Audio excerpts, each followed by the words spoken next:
Queridos irmãos, quero saudá-los na paz do nosso Senhor Jesus Cristo, desejar a você uma noite, tarde e noite abençoada e convidar você, encorajar você para que os nossos cultos sejam cultos de gratidão, porque Deus tem nos abençoado grandemente como igreja. Completamos 59 anos de bênçãos como igreja neste lugar, nesta cidade.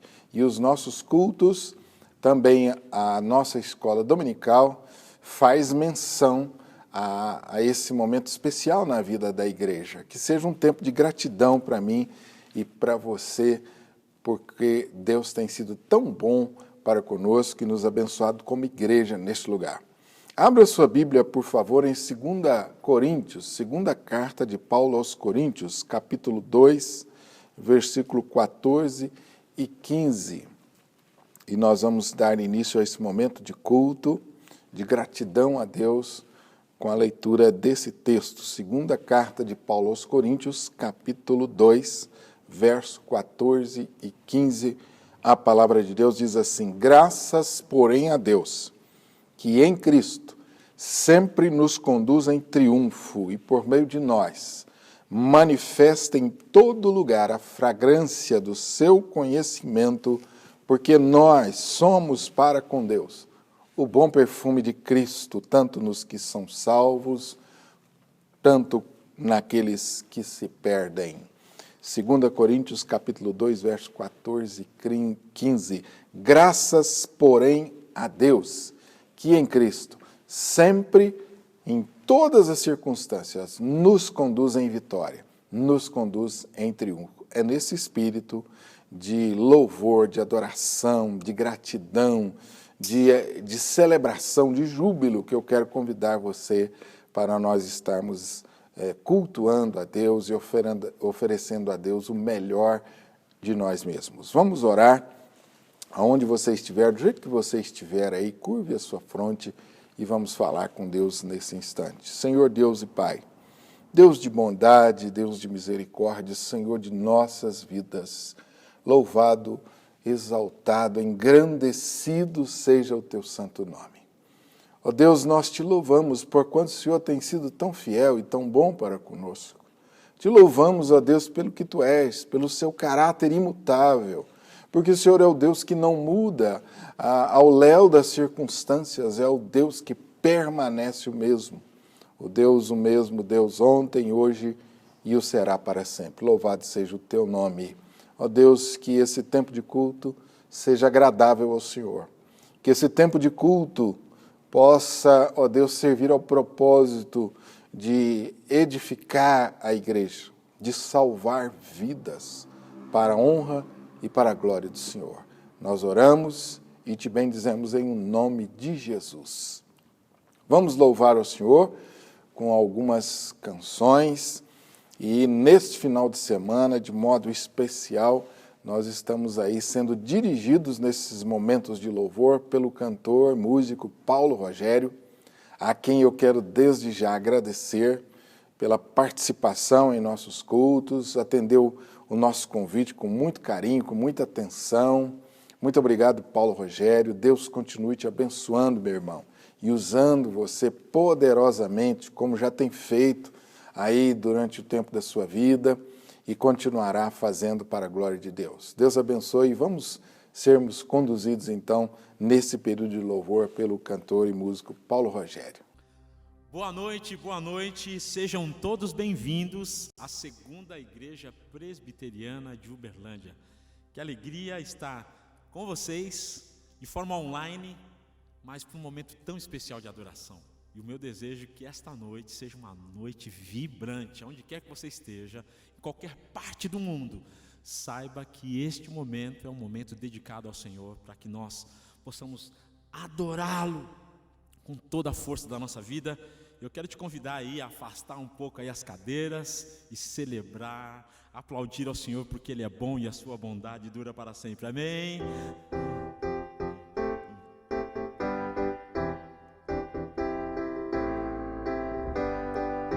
Sobre toda a terra tu és o Rei, sobre as montanhas e o pôr do sol.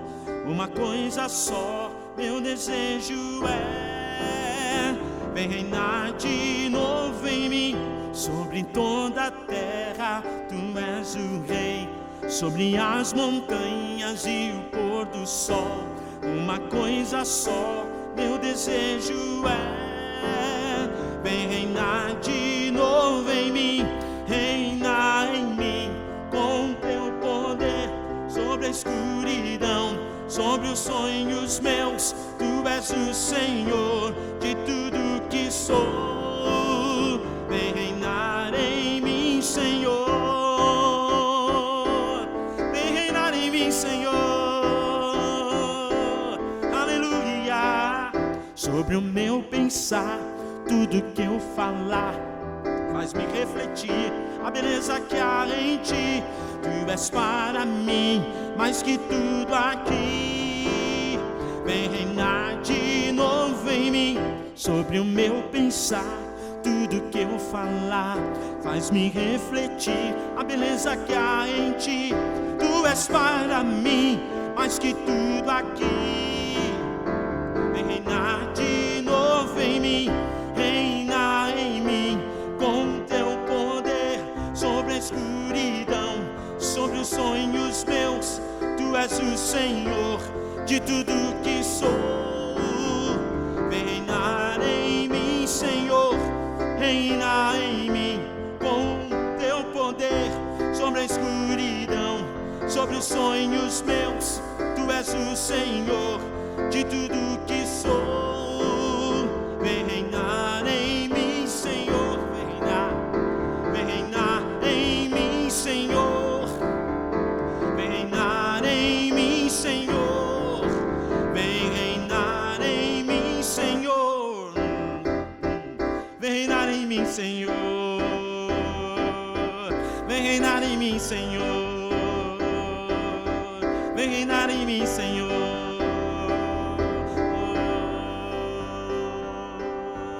Aleluia. Amém. Que alegria, que satisfação adorá-lo. E Ele só pode reinar na minha vida e na sua vida quando algo de extraordinário acontece. Faz já um tempo que eu não canto essa canção, e eu gostaria de cantá-la nessa noite.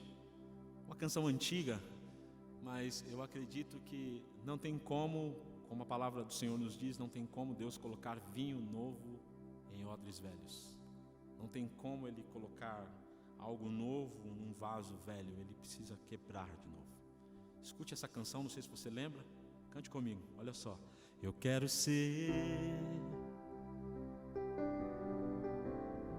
Senhor amado,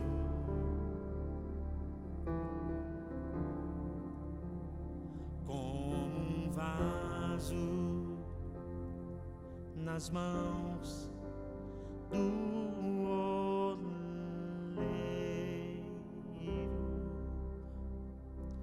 Quebra minha vida. Faz tudo de novo, Senhor. Faz tudo de novo, Senhor. Eu quero ser, eu quero ser um vaso novo, um vaso novo.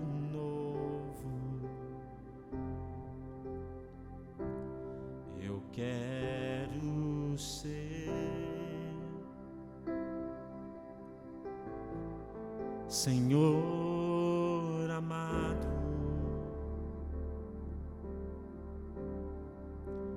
como um vaso nas mãos do oleiro. Quebra minha vida, faz tudo de novo, Senhor. eu quero ser.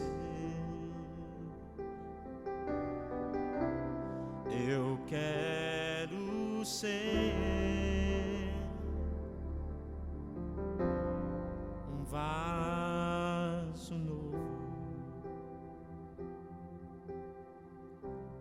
um vaso novo,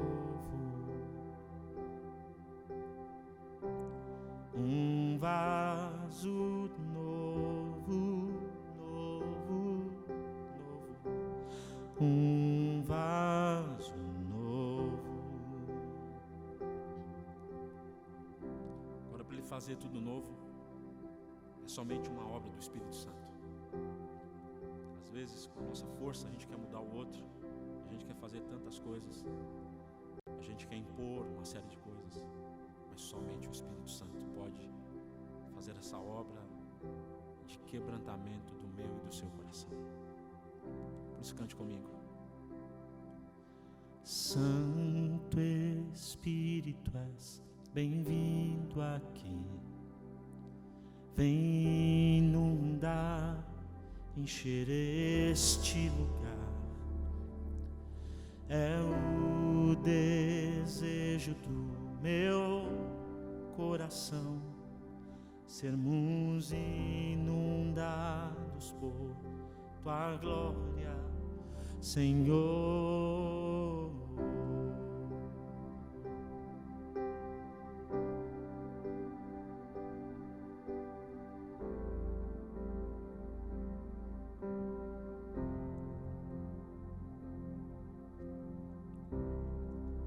Não há nada igual, não há nada melhor a que se compara a esperança viva. Tua presença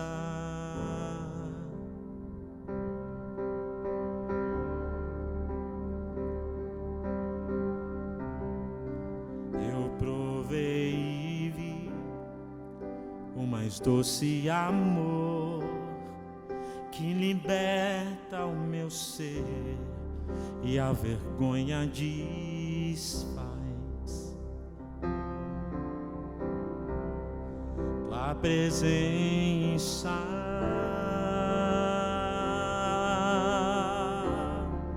cante, Santo Espírito.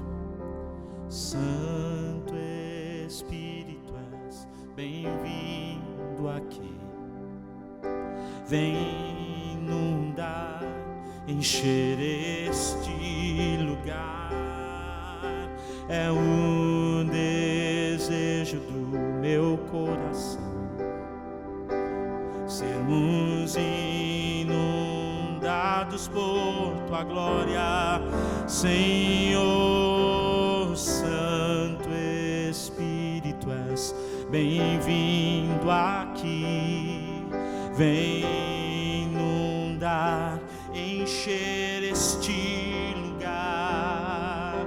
É um desejo do meu coração, sermos inundados por tua glória, Senhor. Invada essa casa, Senhor. Invada esse coração. Invada, Senhor. Oh, Espírito Santo. Vamos provar. Vamos provar o quão real é tua presença. Vamos provar a tua glória e bondade. Vamos provar o quão real é tua presença. Vamos provar a tua glória e bondade. Vamos provar o quão real é tua presença. Vamos provar a tua glória e bondade. Vamos provar o quão real é tua presença. Vamos provar a tua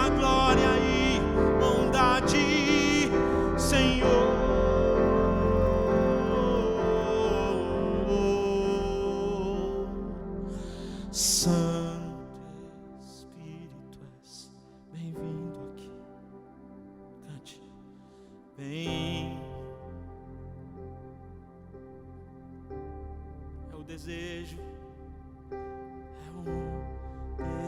desejo no meu coração. Cante isso, cante isso, cante isso, não pare. Santo Espírito, oh Santo Espírito, és bem-vindo aqui. Vem inundar, encher este lugar. É o desejo do meu coração, sermos inundados por tua glória, Senhor.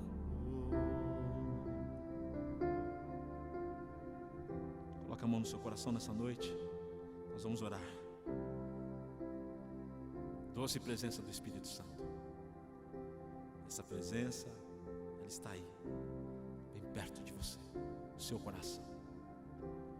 Seja qual for a sua dor, seja qual for o tamanho do seu problema, nosso Deus é capaz de fazer infinitamente mais daquilo que nós pedimos ou pensamos. Ele é capaz. Vamos orar. Pai, graças nós te damos por esse culto tão especial, por essa tão gloriosa presença do teu Espírito. Que paz, Senhor, que paz reina no nosso coração. E essa paz o mundo não pode dar, o dinheiro não pode comprar. Essa paz, ela vem de Jesus. Nós abrimos o nosso coração para essa paz, Senhor. Alcança cada necessidade, alcança cada filho teu, cada família, cada pedido, Pai. Cada situação agora, Pai, que parece tão difícil para esse filho, para essa filha. Alcança com favor do Senhor, com paz. Eu oro assim no nome de Jesus. No nome de Jesus, amém. Deus abençoe a sua vida. Agora nós teremos a palavra do Senhor. Essa palavra vai falar profundamente ao nosso coração. A voz do Senhor, ela é doce, ela é suave. Ela cura, ela transforma, ela liberta. Ela nos corrige, mas nos corrige com amor. E que esta noite você possa abrir o seu coração. Deixa a palavra entrar. E guarde essa palavra no seu coração e que você possa dizer como salmista: Senhor, escondi a tua palavra no meu coração para não pecar contra ti. Deus te abençoe. Amém. Queridos irmãos, eu quero pedir a vocês que mais uma vez abram as suas Bíblias, agora por favor, no capítulo 9 do mesmo livro, 2 Coríntios, agora capítulo 9. Nós lemos o capítulo 2, agora 2 Coríntios, capítulo 9, versículo 6.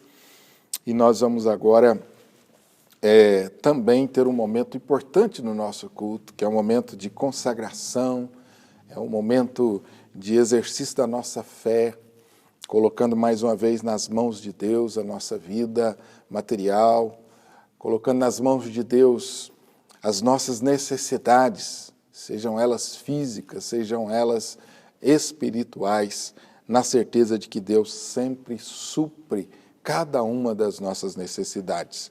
2 Coríntios capítulo 9, e isto afirmo: aquele que semeia pouco, pouco também ceifará. E o que semeia com fartura, com abundância também ceifará. Cada um contribua segundo tiver proposto no coração, não com tristeza ou por necessidade, porque Deus ama a quem dá com alegria. Deus pode fazer-vos abundar em toda graça, a fim de que, tendo sempre em tudo ampla suficiência, superabundeis em toda boa obra. Como está escrito, distribuiu, deu aos pobres, a sua justiça permanece para sempre. Ora, aquele que dá semente ao que semeia e pão para alimento, também suprirá e aumentará a vossa sementeira e multiplicará os frutos da vossa justiça. Deus abençoe essa palavra, irmãos, que essa palavra traga para nós mais uma vez sabedoria, instrução, quanto ao dever, a nossa responsabilidade perante Deus de sermos fiéis no uso dos nossos bens materiais. Esse texto nos fala da experiência daquela igreja que, depois de ser desafiada por Paulo a atender os pobres, a igreja que estava passando dificuldade em Jerusalém, essa igreja se mobilizou. E mesmo que não tivesse tanta riqueza, essa igreja compartilhou aquilo que tinha com outros irmãos que estavam distantes. E o texto nos diz que Deus abençoou, enriquecendo com generosidade aquela igreja que contribuiu, aqueles irmãos que contribuíram. Que seja assim também na minha vida e na sua vida. Nós temos orientado os irmãos a continuarem entregando seus dízimos e ofertas, podendo fazê-lo por transferência bancária ou podendo ligar aqui para a igreja, para que a gente possa combinar com você a melhor maneira de fazer. Também trazendo aqui a igreja durante a semana. A nossa secretaria está aberta no horário comercial. Você pode trazer aqui a igreja também. Que Deus abençoe você, continue você sendo fiel ao Senhor e colocando as suas finanças e a sua vida nas mãos de Deus. Nós vamos louvar o Senhor com mais uma canção e depois nós vamos orar agradecendo a Deus pela oportunidade que temos de contribuir, de ofertar e de participar com o avanço do reino de Deus através dessa igreja. Vamos louvar o Senhor. Eu me rendo a Ti, Senhor, meu coração grato, com meu coração cheio de esperança em Ti, Senhor. Tu és a minha paz, Senhor. Tu és o meu refúgio, Tu és a minha fortaleza, Senhor, o meu socorro. Tu és tudo para mim, Senhor. Tu és tudo, Senhor. Tudo para mim. Cantemos todos. Toma-me, rendido estou aos pés da cruz, me encontrei, que tenho, te entrego, ó Deus.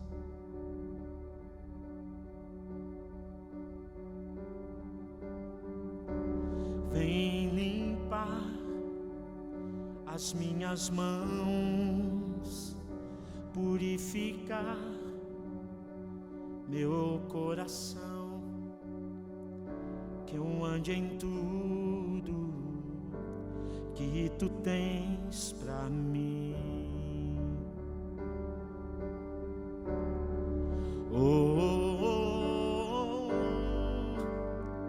Eis-me aqui, rendido estou.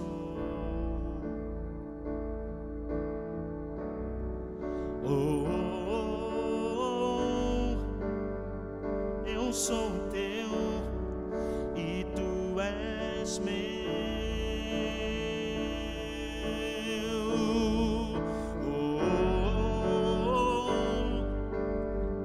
Eis-me aqui, rendido estou aos Teus pés. Eu sou Teu e Tu és meu.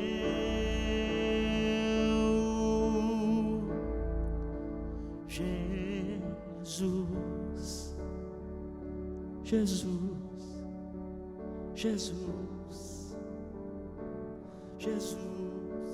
Tu és tudo para mim, Senhor. Tudo.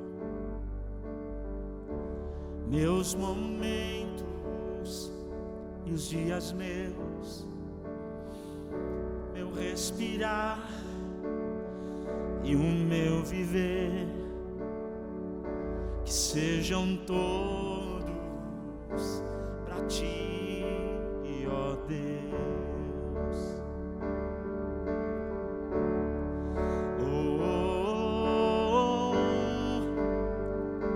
eis-me aqui, rendido estou.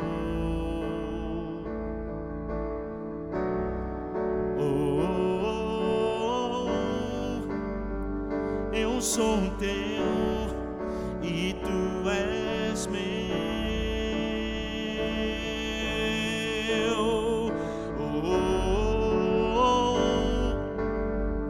Eis-me aqui, rendido estou aos teus pés. Eu sou teu e tu és meu.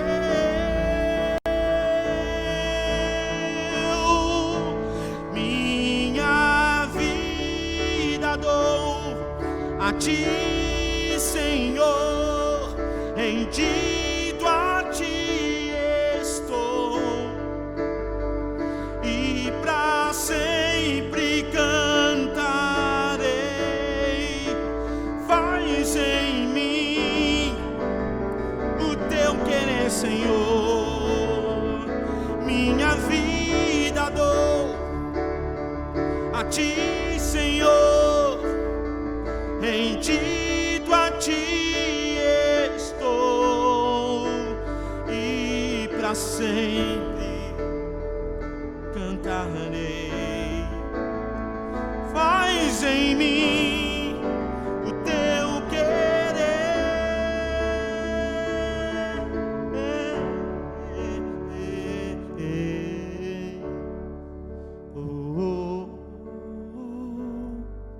Eis-me aqui, eis-me aqui. Cante isso do fundo do seu coração.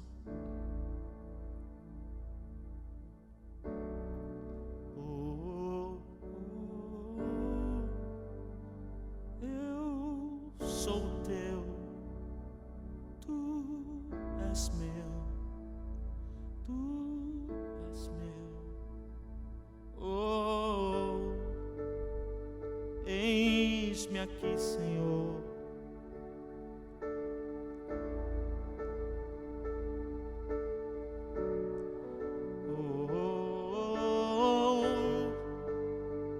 Eu sou teu e tu és meu.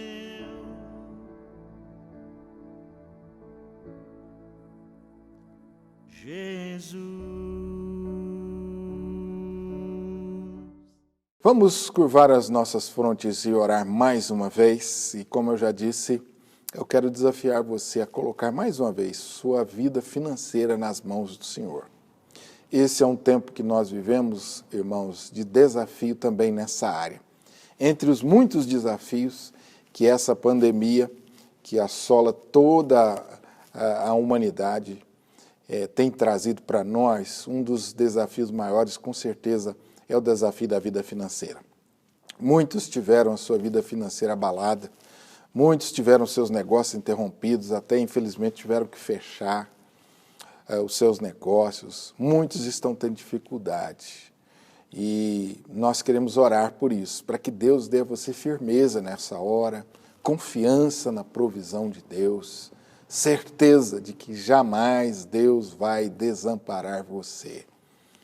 E fique atento, porque Deus tem coisas boas e novas para fazer na sua vida, eu tenho certeza disso, nesse tempo de crise. Crise é oportunidade que Deus coloca diante de nós para avançarmos, para crescermos. Vamos orar. Senhor nosso Deus e Pai, te glorificamos, Senhor Deus, pela sua provisão em nossa vida. Te glorificamos e bendizemos, como a tua palavra nos diz, teu é tudo quanto há nos céus e na terra. Portanto, Senhor Deus, te louvamos pelo que temos. Te louvamos, ó Deus, pelo que temos recebido das tuas mãos. Te louvamos, ó Deus, pela saúde, pelo trabalho. Te louvamos, ó Deus, porque em cada minuto nós sentimos o cuidado do Senhor com a nossa vida. Te louvamos pela proteção de nossas vidas, por ter guardado, por estar guardando o nosso caminhar, os nossos passos. Louvado seja o teu santo nome.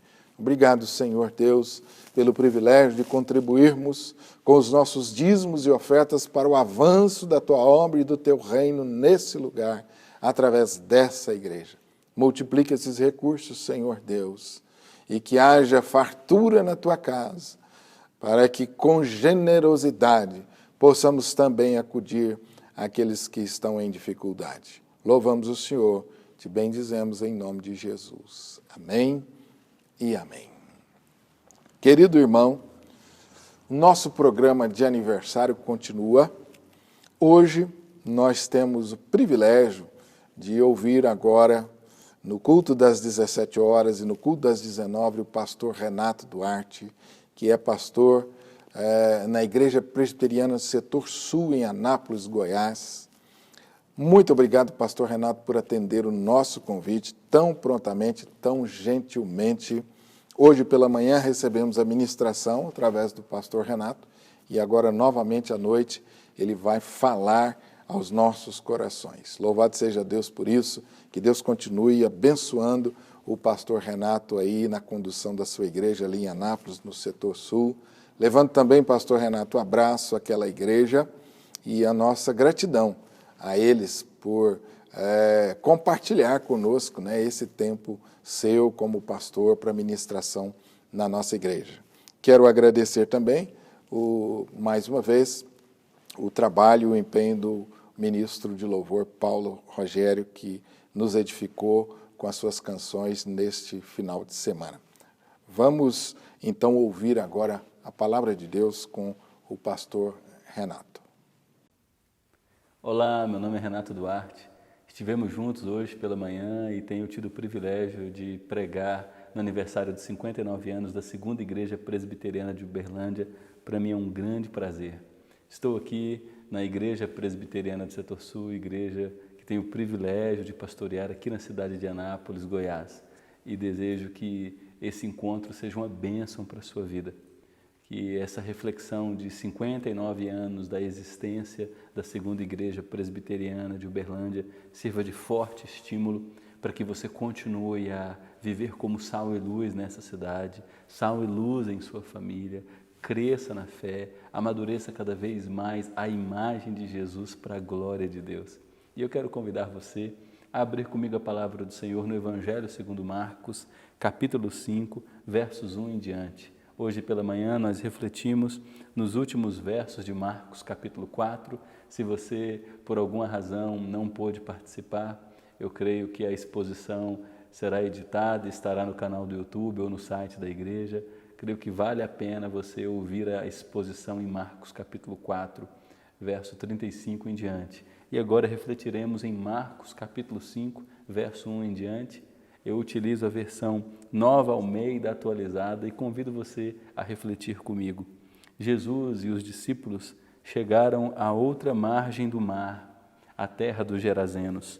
Ao desembarcar, logo um homem possuído de espírito imundo veio dos túmulos ao encontro de Jesus. Esse homem vivia nos túmulos e ninguém podia prendê-lo, nem mesmo concorrentes. O texto diz no verso 4 que ele, tendo sido muitas vezes preso com correntes e cadeias, as cadeias foram quebradas por ele e as correntes despedaçadas, e ninguém conseguia dominá-lo. Esse homem, note o estado deplorável em que se encontrava, andava sempre, de noite e de dia, gritando por entre os túmulos e pelos montes, ferindo-se com pedras. Quando de longe viu Jesus, o texto diz que correu e prostrou-se diante dele, gritando em alta voz: "O que você quer comigo, Jesus, Filho do Deus Altíssimo? Por Deus, peço-lhe que não me atormente." Ele disse isto porque Jesus tinha dito a ele: "Espírito imundo, saia desse homem." Então Jesus lhe perguntou: "Qual é o seu nome?" E ele respondeu: "Legião é o meu nome, porque somos muitos." E pediu-lhe com insistência que não os mandasse para fora do país. Marcos nos diz que uma grande manada de porcos estava pastando ali pelo monte, e os espíritos imundos pediram a Jesus: "Mande-nos para os porcos, para que entremos neles." E Jesus o permitiu. Então, Saindo os espíritos imundos, entraram nos porcos, e a manada, que era cerca de 2.000, precipitou-se despenhadeiro abaixo para dentro do mar, onde se afogaram. Os que tratavam dos porcos fugiram e foram anunciá-lo na cidade e pelos campos. Então, diz-nos o texto, que o povo saiu para ver o que tinha acontecido. E note bem, aproximando-se de Jesus, viram o endemoniado, o que antes estava dominado pela legião, assentado, agora vestido, em perfeito juízo.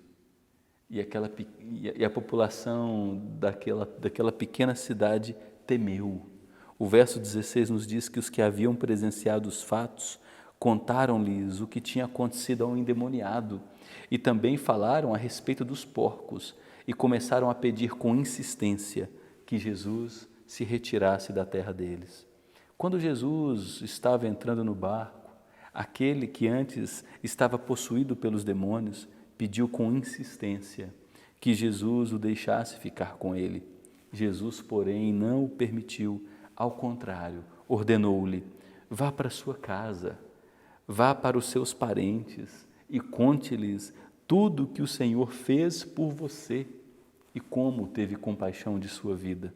Então ele foi e começou a proclamar o evangelho em Decápolis e falou sobre tudo o que Jesus lhe tinha feito. E o texto diz que todos se admiravam. Esta é a palavra do Senhor. Queridos, esse texto descreve a situação deplorável de um homem que havia sido abandonado por todos. Foi abandonado por sua família, foi abandonado pela estrutura social de sua cidade, foi abandonado pela medicina de sua época e vivia uma situação realmente lamentável. Morava nos túmulos e precisamos lembrar que os cemitérios da época eram muito diferentes dos cemitérios de hoje, eram meio que cavernas, grutas. Jesus mesmo foi sepultado dentro de uma caverna de José de Arimateia. E esse homem vivia nessas grutas, era um homem violento, com a mente perturbada, possesso por uma legião de espíritos malignos, um homem com tendência suicida. O texto diz que ele procurava se cortar com pedras, era um homem extremamente violento e raivoso, agredia pessoas, era preso e tinha uma força descomunal, quebrava as algemas. Era um homem realmente para quem as pessoas olhavam e diziam: não há solução para ele, não temos mais o que fazer. E nós estamos diante do encontro de Jesus com esse homem, e esse encontro é necessário porque Jesus é aquele que restaura pessoas das quais nós desistimos. Jesus é aquele que olha para pessoas falidas, arruinadas e diz: todos podem ter desistido de você. Você pode ter desistido de você, mas eu não desistirei.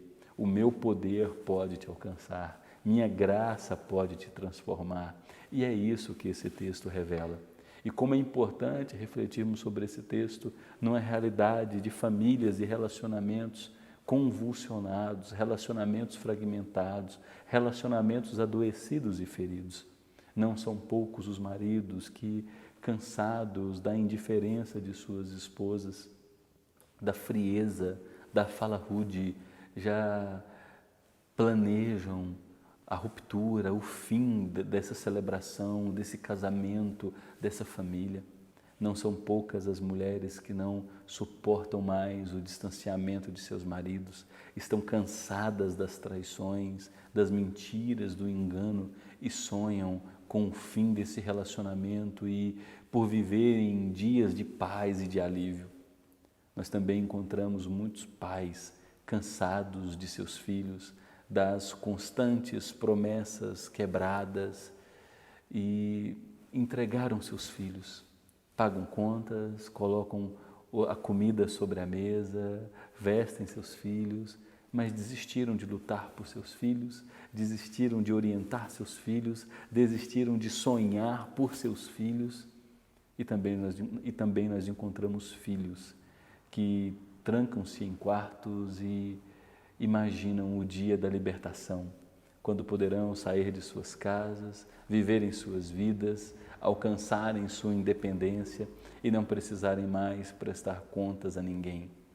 Lamentavelmente também nós temos aquelas pessoas que, marcadas por histórias de dor, de abandono, por feridas interiores, por emoções conflituosas, pensam em dar fim à própria vida, pessoas que desistiram de si.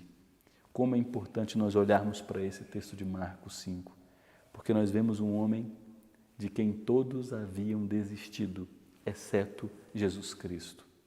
Se você observar os últimos versículos de Marcos, o texto diz que Jesus atravessa uma tempestade furiosa para chegar nessa cidade e curar somente esse homem de Gadara. Nós não temos nenhuma outra revelação de milagre, de sinal de transformação.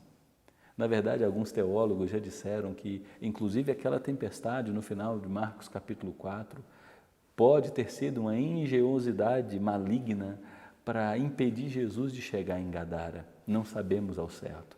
O que sabemos é que Jesus enfrentou uma tempestade furiosa, silenciou essa tempestade, depois de um dia de cura, milagres e ensinos, para chegar a essa cidade e restaurar esse único homem, porque uma única pessoa tem grande valor para Jesus Cristo. Sua vida tem grande valor para Jesus Cristo. Essa é a mensagem que fortaleceu a segunda igreja presbiteriana de Uberlândia em todos esses anos. Essa é a mensagem que deve alimentar, motivar, energizar essa igreja em missão para os próximos anos que Deus, em sua graça, conceder a ela. A mensagem de que uma vida tem valor. Nossos recursos, nossos sonhos, nossa finança, nossa energia, nossa vitalidade deve ser direcionada para proclamar o Evangelho de que Deus amou o mundo de tal maneira que enviou o seu Filho para que todo aquele que nele crê, aquela pessoa que nele crê, não morra, mas tenha a vida eterna. Nós estamos diante de um homem que em vários aspectos já estava morto. Jesus chega no cemitério dessa cidade e o texto diz que ao desembarcar, esse homem vai a seu encontro. E é um homem de estrutura patética, um homem louco, um homem embrutecido, um homem violento, um homem solitário, um homem agressivo, um homem com uma força desproporcional, um homem com tendência suicida.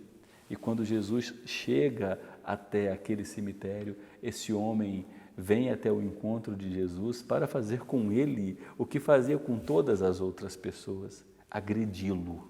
Mas note bem, diante do Jesus da glória, daquele por meio de quem céus e terra foram criados, ninguém pode permanecer em pé, nem mesmo o demônio, porque os espíritos se lhe submetem, são obrigados a se ajoelharem e a declararem que Jesus é Senhor. Esse demônio se prostra. Uma outra tradução diz que o demônio chegou, o endemoniado veio correndo e adorou Jesus. É uma tradução equivocada, porque a palavra no original para adorar pode também ser traduzida por se ajoelhar, prostrar, colocar o rosto em terra. O que esse homem foi fazer com Jesus é o mesmo que ele fazia com todos os outros, foi agredi-lo, mas quando se aproxima diante daquele que é o autor da vida, aquele que faz a manutenção da nossa vida, o demônio é obrigado a se ajoelhar e a se humilhar e a se prostrar. O texto nos diz no versículo 6 que o demônio diz: o que o Senhor quer comigo, Jesus, Filho do Deus Altíssimo? E há esse breve diálogo, porque no verso 8, Marcos explica, Jesus havia dito: espírito imundo, saia desse homem. E Jesus pergunta: qual é o teu nome? O demônio responde: nós nos chamamos Legião, porque somos muito. Legião era um agrupamento romano composto por 4.000 homens a pé e 120 homens a cavalo. Isso não quer dizer que havia nesse homem 4.120 espíritos malignos, mas o que quer dizer é que a personalidade desse homem estava tomada por diversos espíritos e aquilo que se manifestava não era mais esse homem em sua plenitude, mas a malignidade da qual ele se aproximou por toda a sua vida. É isso mesmo que você ouviu. Nas Escrituras, o homem possesso não é vítima, ele também é culpado. Ele passou uma vida tão próximo do mal que ele acabou num determinado momento corrompido e sendo feito morada pelo mal. Nós vemos a soberania de Jesus claramente aqui revelada. Jesus diz para os demônios: saiam desse homem. Há uma manada de porcos passando ali, e isso é muito sugestivo, porque porco para o judeu é animal impuro. Jesus permite. Os demônios entram na manada de porcos que se precipitam no lago de Genezaré, ou no mar da Galileia, ou no mar de Tiberíades, e aqueles porcos morrem. Nós vemos nesse primeiro momento a revelação clara de que Jesus é o Senhor soberano da história. No final do capítulo 4, Jesus ordena: cala-te, fique quieta, acalme-se, e uma tempestade se cala. Um mar furioso se aquieta. Agora nós vemos Jesus dizendo a uma multidão de demônios, dizendo: saia desse homem. E os demônios são obrigados a se submeterem a ele, entrando nos porcos e se precipitando no mar. Se você seguir a narrativa de Marcos capítulo 5, no versículo 21 até o final de Marcos, nós vemos mais dois grandes sinais de Jesus. Enquanto ele vai curar a filha de um homem que estava gravemente enferma, uma mulher que há 12 anos estava doente, havia gastado todos os seus recursos com médicos em vão, essa mulher simplesmente toca no manto de Jesus e é imediatamente curada. De Jesus sai poder. A filha daquele líder religioso que Jesus estava indo visitar morre, mas Jesus entra em sua casa e dá uma ordem àquela menina de 12 anos, dizendo: Talitá cumi, que quer dizer: menina, eu te mando, levanta. E a menina que havia morrido abre os olhos, se assenta e Jesus restitui aquela criança ao convívio de seus pais. Note que narrativa belíssima de Marcos. Ele termina o capítulo 4 mostrando que Jesus é soberano sobre os elementos da natureza, ele dá ordem e os elementos da natureza se lhe obedecem. Começa o capítulo 5 nos mostrando que Jesus dá ordem e os demônios também têm que obedecer ao comando de Jesus. Durante o capítulo 5, Marcos nos mostra que Jesus é o Senhor sobre a vida. Uma mulher doente lhe toca e é imediatamente curada, e é Deus sobre a morte. Ele dá uma ordem e uma menina morta ressuscita, levanta dentre os mortos como se estivesse num sono tranquilo.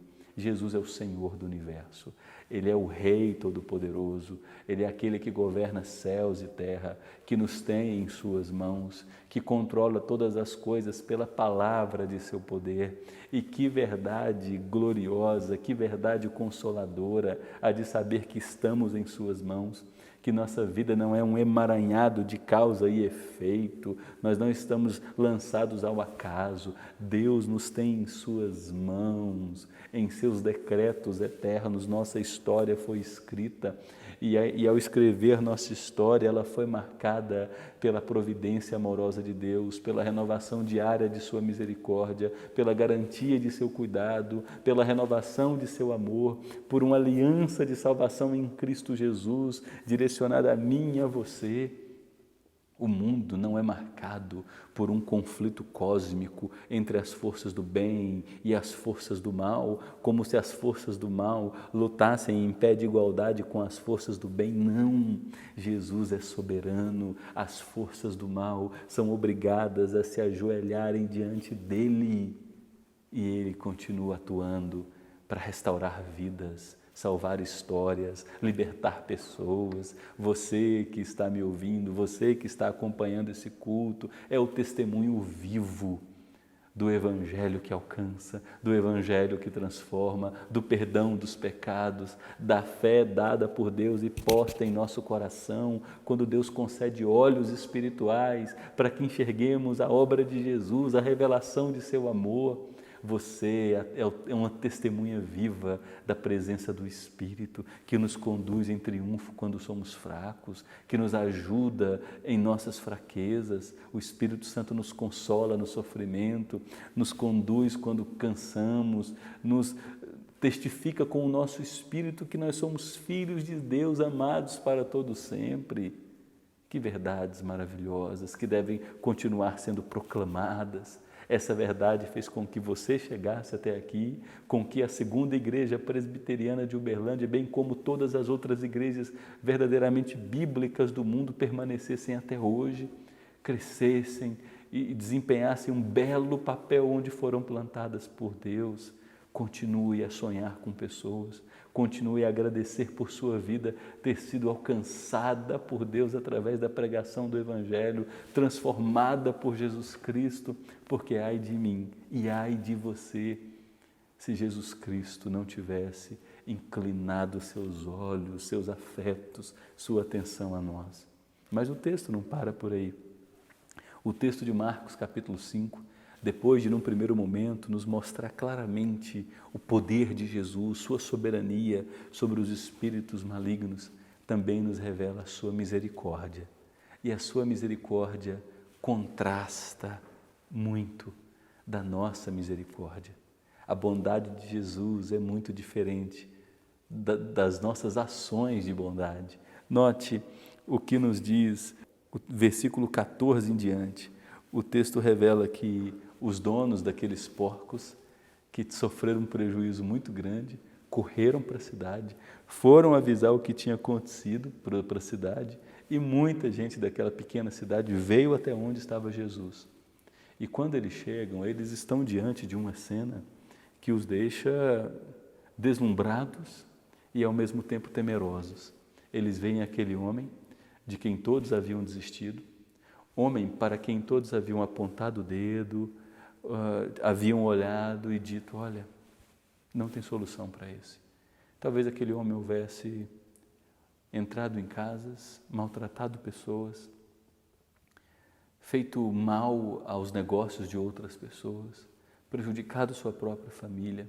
Era um homem realmente com caráter problemático. E agora aquela cidade vê aquele homem sentado, não mais correndo em desespero agressivo, vestido, não mais nu, em seu perfeito juízo, não mais com tentativa de se autodestruir, cortando-se com pedras. Eles veem esse homem ouvindo Jesus Cristo, rendido a Jesus Cristo, com seus afetos conquistados, domados e inclinados a Jesus Cristo. E o texto diz, no final do verso 15, que eles temeram. Mas há algo de estranho nesse texto. O verso 17 diz que aquela cidade começa a insistir com Jesus Cristo para ele ir embora. Jesus, vai embora. Não queremos o Senhor conosco. Jesus, deixa a nossa cidade o quanto antes. E todas as vezes que eu leio esse texto, eu fico me perguntando por que, depois de uma manifestação tamanha de milagre, onde um homem, uma vida foi restaurada, essa cidade insiste para Jesus ir embora. E a explicação só pode ser uma. É que para a maioria das pessoas, porcos valem muito mais do que vidas transformadas. Não há outro motivo dessa cidade ter solicitado que Jesus fosse embora, a não ser o prejuízo financeiro que Jesus havia causado. Talvez eles tenham feito o seguinte cálculo: se a transformação desse homem nos causou um prejuízo de 2.000 porcos, o que pode acontecer se Jesus continuar transformando pessoas? Onde o Evangelho chega, transformações radicais de fato ocorrem. Paulo começou a pregar o Evangelho na cidade de Éfeso, por exemplo, como nós temos registrado em Atos capítulo 16 a capítulo 19. As pessoas se converteram, queimaram seus livros de bruxaria, de feitiçaria, deixaram de consumir o entretenimento fútil, banal, a cultura adoecida de sua época e mudaram os afetos, as inclinações de seu coração, canalizaram suas energias para outras áreas e aquilo deu um prejuízo muito grande para os ourives, os construtores de imagem à deusa Diana na cidade de Éfeso. Paulo foi expulso da cidade de Éfeso. Em sua primeira viagem missionária, quando ele chega na ilha de Chipre, há uma menina possessa. Paulo expulsa o demônio daquela menina que tinha um espírito de adivinhação. e depois ele é obrigado a fugir da ilha de Chipre, porque ele havia dado um grande prejuízo aos senhores daquela menina que era escravizada. Note que, lamentavelmente, para muitas pessoas, e lamentavelmente para alguns lugares com o nome de igreja na porta, porcos valem muito mais que pessoas. Eu me lembro de uma igreja que eu frequentei por um curto período de tempo. Eles haviam realizado uma grande reforma, investido muito dinheiro na estrutura. E a igreja, na época, tinha uma escola em funcionamento. E eu me lembro da fala de alguns líderes daquela igreja numa reunião, preocupados porque haviam acabado de realizar uma grande e bela reforma. E um dos líderes trouxe a seguinte fala: como é que vai ser agora? Nós pintamos a igreja toda e essas crianças sujas na hora do recreio, correndo e pulando, vão sujar a nossa igreja. Note, facilmente nós perdemos a perspectiva das coisas. Facilmente nós podemos começar a amar coisas no lugar de pessoas, ou amar as coisas mais que pessoas. Nós vivemos numa cultura que, lamentavelmente, valoriza muito mais o que você tem do que quem você é. Talvez você entre em determinados lugares onde, se entra alguém com uma roupa simples, ele recebe um tratamento. Se entra essa mesma pessoa com uma roupa diferente, o tratamento também é diferente. Mas com a gente, o povo de Deus, a igreja de Jesus, não pode ser assim. Nós temos a palavra de Deus como nosso guia.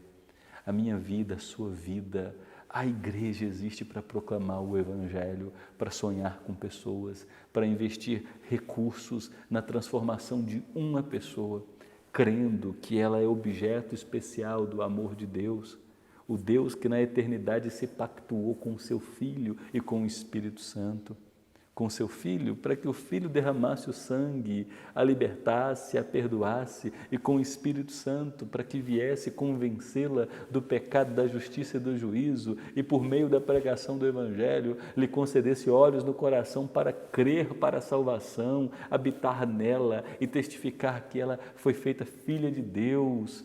Quem está em Cristo foi feito nova criação, tudo se passou e agora tudo se faz novo e a pessoa se torna herdeira da eternidade. Esse é o papel da igreja. Isso aconteceu com você, aconteceu comigo. Pessoas sonharam comigo, sonharam com você, investiram em nossa vida, pregaram o Evangelho, colocaram a mão no bolso, investiram financeiramente, sustentando missionários, plantando igrejas, e é assim que a igreja deve continuar avançando, sonhando com pessoas, não perdendo de vista sua missão principal, glorificar a Deus, fazendo discípulos de todas as nações, batizando os que creem em nome do Pai, do Filho e do Espírito Santo e se consolando com a verdade de que Jesus Cristo estará conosco até o fim e haverá o fim, que é a consumação dos séculos, que dará entrada aos novos céus e à nova terra. Note a compaixão de Jesus contrastada desses homens. Esses homens pedem a Jesus: vá embora, porque para nós porcos valem mais que pessoas. E quando Jesus entra no barco, no verso 18, aquele homem restaurado, o que antes havia sido possuído por uma legião, que se cortava, louco, embrutecido, deseja entrar no barco com Jesus. E note o que acontece no verso 19.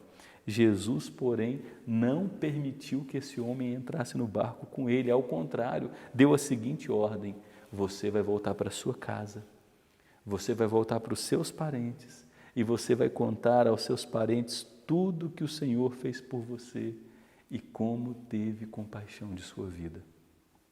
Por um lado, nós temos aquela cidade olhando para Jesus e dizendo: vá embora. Do outro, nós temos a compaixão de Jesus, que olha para aquele homem e diz: eu sei que você machucou pessoas, eu sei que você deixou muitos lares feridos, eu sei que os seus parentes, pai, mãe, tios, primos, ficaram muito decepcionados com você. Você vai voltar e você vai anunciar como Deus teve compaixão de sua vida. Mesmo Jesus tendo sido expulso daquela cidade, Ele olha para os habitantes daquele vilarejo com graça e ele deseja usar esse homem que foi restaurado como instrumento de graça na vida daquele vilarejo, na vida daquela cidade. Veja como a compaixão de Jesus é realçada nesse texto e se contrasta da falsa bondade desse povo. Eles veem um homem atormentado, agora curado, mas dizem para Jesus: vai embora, porque sofreram um prejuízo financeiro. Jesus não deseja receber aquele homem em sua comitiva para fazer parte do círculo íntimo dos discípulos, porque ele sabe que aquele homem seria usado por ele para acertar as contas com muitas outras pessoas que foram feridas. Aquele homem transformado agora seria discípulo de Jesus em sua cidade de Gadara. E não só isso, o verso 20 termina dizendo que aquele homem começa a proclamar o evangelho em Decápolis, que são 10 pequenas cidades, 10 pequenos vilarejos ao redor da cidade daquele homem. Veja o que o evangelho faz na vida de alguém. Esse homem transformado agora volta para os seus e conta como Deus teve compaixão de sua vida. E como nós precisamos aprender isso para as nossas vidas. Talvez você precise olhar para sua esposa, caminhar a segunda milha e contar a ela como Deus teve compaixão de você. Há muitos maridos desistindo facilmente de suas famílias, de seus casamentos e de suas esposas. Mas você esteve disposto e caminhou com sua esposa, orando por ela, orando com ela, ensinando a ela a graça de Deus, testemunhando com sua vida pacientemente, generosamente e alegremente. Você tem perseverado em mostrar à sua mulher como Deus teve compaixão de sua vida. E você, mulher, tem tido a graça, a perseverança em viver as transformações que o Evangelho traz dentro da dinâmica do seu lar.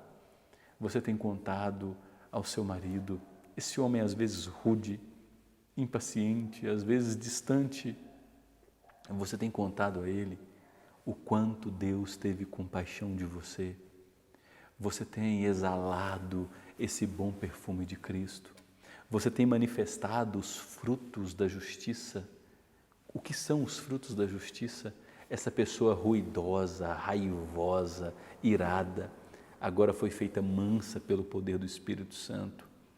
Essa pessoa que sabotava os outros, com a tendência a causar mágoas, agora se torna cidadã da compaixão, palavras doces em seus lábios.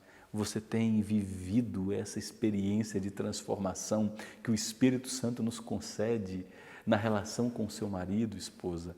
Você tem contado como Deus teve compaixão de sua vida. Pais, não deixe de lutar por seus filhos. Muito provavelmente eles ainda mentirão para vocês, quebrarão promessas. São filhos de Adão, a semente do pecado está no DNA deles. Veneno de víbora, o veneno da serpente ainda corre em suas veias. Eles precisam ouvir de vocês como Deus teve compaixão de suas vidas. Continue a perseverar pela salvação de seu filho. Continue a orar por seus filhos. Filhos que são objetos especiais de oração dos pais, dificilmente se perderão. Você, filho convertido, cujos pais são homens ímpios, homem e mulher ímpio, duros, tenha paciência. Continue a viver olhando para Jesus Cristo, crendo nas promessas dele. Conte a seus pais, se não há espaço para verbalizar, viva o Evangelho, testifique o Evangelho, mostre por suas ações o quanto Deus teve compaixão de sua vida. Seja alguém atuante no lar, carinhoso com seus pais, que respeita a autoridade de seus pais, auxilie nas atividades domésticas, tire um pouco o fardo de seus pais. Ações simples podem revelar o quanto Deus teve compaixão de sua vida. E você, que foi ferido, que tem um histórico de dramas pessoais, que por vezes já procurou atentar contra a própria vida, que tem pensado em desistir de si, Eu quero te convidar a olhar para Jesus Cristo. Jesus Cristo desceu do céu, o céu dos céus, a glória das glórias, sendo Deus, se vestiu com carne, nasceu em pele humana, comungou da minha e da sua natureza, frágil, se vestiu com músculo, veias, caminhou entre homens, viveu numa família simples, experimentou pobreza, mentira, abandono, traição, engano, testemunhas falsas, violência. Foi tentado em todas as coisas, a nossa semelhança, mas sem pecado, subiu até o Calvário, foi feito maldito de Deus em nosso lugar, derramou sangue por amor a você, ressuscitou o terceiro dia, porque a morte não pode deter aquele que é a vida perfeita. Olhe para Jesus, pare de olhar para si, pare de olhar para as circunstâncias, pare de olhar para a sua história dolorosa, pare de olhar para as pessoas que te fizeram mal, olhe para o amor de Jesus por sua vida. Ele é o Deus soberano, que se fez carne, se tornou humilde, se entregou para te salvar. O próprio Jesus disse que o Filho do Homem não veio para ser servido, mas para servir e dar a vida em resgate por muitos.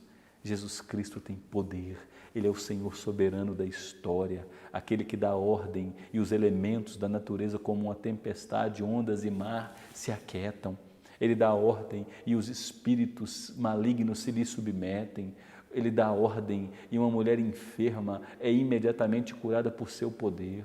Ele dá ordem e uma menina morta é levantada imediatamente. Os elementos da natureza estão sob seu controle. Os demônios devem se curvar diante dele. A vida lhe obedece e a morte está em suas mãos. Ele é o Senhor soberano da história. Ele conhece seus dramas, conhece seu cansaço, sabe de seu abatimento, sabe de sua fraqueza. Olhe para Jesus, vá até Ele. Ele pode te acolher, te transformar, te restaurar, mudar a sua vida e ainda te usar com graça em seu lar e na vida de tantos outros ao seu redor. Deus pode mudar a sua vida. Quero concluir essa reflexão, caminhar para o final, convocando você a sempre ter o olhar nesse Cristo, o Senhor soberano da história, que é repleto de compaixão, a depositar diante dele todos os seus dramas e a crer que ele é poderoso para fazer infinitamente mais do que tudo que pedimos ou pensamos. Não desista dos seus, não desista de seu marido, não desista de sua esposa, não desista de seu casamento, não desista de seus filhos, não desista de seus pais, não desista de seus amigos, não desista daquele membro difícil da comunidade de fé, daquele irmão complicado da comunidade de fé. Não desista de desejar ser usado por Deus como instrumento de graça nesse mundo, ser instrumento para a salvação de outras pessoas. Não desista. Quero trazer uma última palavra à instituição Segunda Igreja Presbiteriana de Uberlândia. Olhe para o momento atual, um cenário de adversidade, de medo que ronda a atmosfera do nosso país e do mundo por conta de uma pandemia. As oportunidades são muitas de nós sermos o povo da esperança, o povo com uma fé corajosa, uma confiança no Deus que tudo pode, proclamar a esperança a quem está abatido, a quem está cansado, a quem está sobrecarregado. Essa igreja foi trazida por Deus aos 59 anos, porque chegou até aqui proclamando o Evangelho, e Deus deseja usar você, a geração de hoje, para levar essa igreja a muitas outras celebrações, proclamando o mesmo Evangelho. Que Deus em Cristo ama o mundo e deseja perdoar pecados, restaurar e transformar, como fez com sua vida. Então, continue a ir para os seus, continue a ir para o mundo, continue a andar e anunciar como Deus teve compaixão de sua vida. Que Deus te abençoe ricamente. Queridos irmãos, que bênção a palavra de Deus pregada através do pastor Renato, que bênção a edificação que o Espírito de Deus traz a nós, mais uma vez, nessa tarde, nessa noite. Quero louvar a Deus pela instrumentalidade do pastor Renato e agradecê-lo mais uma vez por atender o nosso convite e participar desse momento festivo na vida da igreja. Como os irmãos já sabem, não podemos ainda reunir presencialmente, mas Deus, na sua misericórdia e fidelidade, tem nos edificado. Louvamos a Deus por isso, pela vida desta igreja, pelo ministério desta igreja. Quero terminar esse momento de culto orando com você e despedindo cada um de vocês com a bênção de Deus. Que o amor de Deus, a graça maravilhosa de Jesus, as suas ternas e benditas consolações e o poder do Espírito Santo sejam derramados abundantemente sobre cada um dos irmãos, sobre a igreja nesse lugar, sobre a igreja espalhada em toda a face da terra, agora e sempre. Amém e amém. Uma boa semana de trabalho a todos vocês. Fiquem na paz de Jesus.